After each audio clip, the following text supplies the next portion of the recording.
മറ്റൊരു പ്രധാനപ്പെട്ട വാർത്തയിലേക്കാണ്. ഗോവയിൽ വാടകയ്ക്കെടുത്ത കാറുമായി അതിർത്തി കടക്കാൻ ശ്രമിച്ച 19-കാരനെ മർദ്ദിച്ചു കൊന്ന സംഭവത്തിൽ കാറുടമ അടക്കം 3 പേർ പിടിയിൽ. കണ്ടോലിം സ്വദേശി ഗുരുദത്ത് ലാവന്റെയും 2 സുഹൃത്തുക്കളുമാണ് പിടിയിലായത്. ഉത്തർപ്രദേശ് സ്വദേശിയായ കപിൽ ചൌധരിയാണ് കൊല്ലപ്പെട്ടത്. ഗോവയിലെത്തിയ കപിൽ കാർ വാടകയ്ക്കെടുത്ത ശേഷം അതുമായി കടന്നു കളയുകയായിരുന്നു. ഇതിൽ പ്രകോപിതനായ കാറുടമ കപിലിനെ പിടികൂടി തിരികെ ഗോവയിലെത്തിച്ച് മർദ്ദിച്ച് കൊലപ്പെടുത്തുകയായിരുന്നു.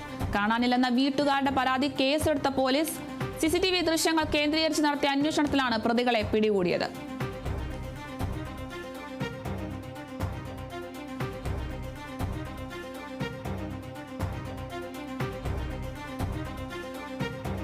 ഗോവയിലാണ് സംഭവം. വാടകയ്ക്കെടുത്ത കാറുമായി അതിർത്തി കടക്കാൻ ശ്രമിച്ച 19-കാരനെ മർദ്ദിച്ച് കൊന്ന സംഭവത്തിൽ കാറുടമ അടക്കം 3 പേരാണ് പിടിയിലായിരിക്കുന്നത്. കണ്ടോലിം സ്വദേശി ഗുരുദത്ത് ലാവന്റെയും 2 സുഹൃത്തുക്കളുമാണ് പിടിയിലായിരിക്കുന്നത്. ഉത്തർപ്രദേശ് സ്വദേശിയായ കപിൽ ചൌധരിയാണ് കൊല്ലപ്പെട്ടത്.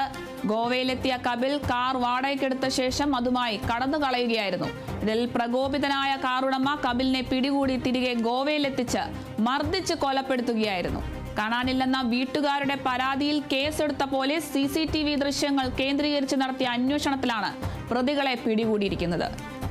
ഗോവയിലാണ് സംഭവം നടന്നിരിക്കുന്നത്.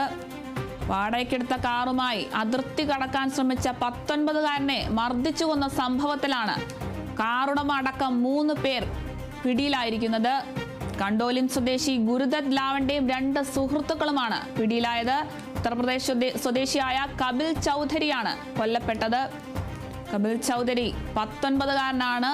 ഇയാളെ മർദ്ദിച്ചു കൊന്ന സംഭവത്തിലാണ് കാറുടമ അടക്കം 3 പേരെ പിടിച്ചിരിക്കുന്നത്.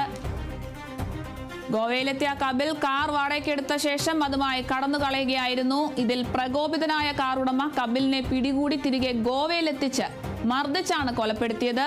കാണാനില്ലെന്ന വീട്ടുകാരുടെ പരാതിയിൽ കേസെടുത്ത പോലീസ് CCTV ദൃശ്യങ്ങൾ കേന്ദ്രീകരിച്ച് നടത്തിയ അന്വേഷണത്തിലാണ് പ്രതികളെ പിടികൂടിയത്.